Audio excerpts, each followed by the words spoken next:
Mesdemoiselles et messieurs, bienvenue sur le journal de ce jour.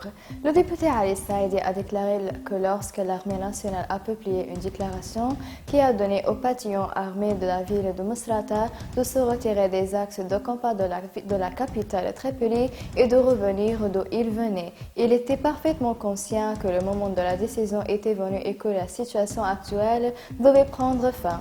Saïdi a ajouté que le message du commandement en chef par l'intermédiaire de son porte-parole, le général de division Ahmed al-Masmari, est clair et que l'armée mettra en œuvre ce que son peuple a promis.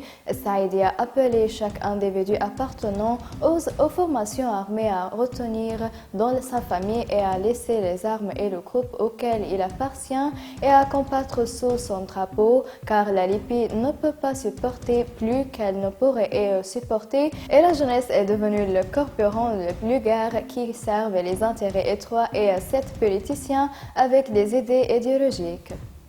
Le député Saïd Lemreïba a estimé que toute présence turque sur le sol libyen est le fort retour de l'organisation terroriste Daesh sur la scène libyenne et a félicité l'arrivée d'un grand nombre de partisans, ce qui constituerait un grand danger pour les pays voisins.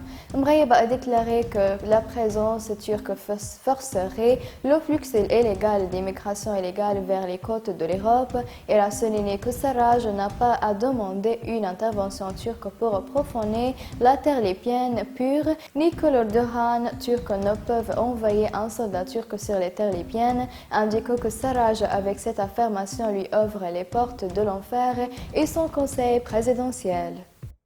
La compagnie navale combattante suisse a effectué lors d'une patrouille dans les eaux territoriales libyennes au large des côtes de Derna et aux frontières maritimes délimitées conformément à l'accord entre la Turquie et le gouvernement inconstitutionnel de l'UFAR.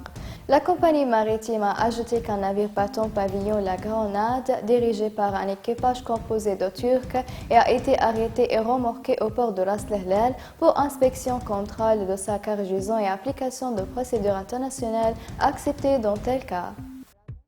Le Premier ministre du gouvernement provisoire, M. Abdallah Thani, a inauguré le cours et les poursuites de la primaire de Benghazi Nord, accompagné du ministre de la Justice, Mohamed El-Faytouri.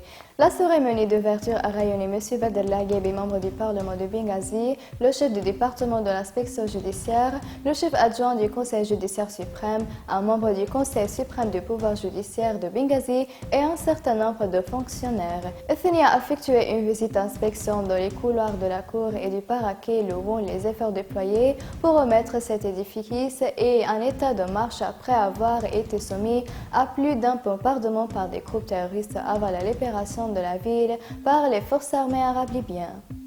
Mesdames et messieurs, merci pour votre attention et au revoir.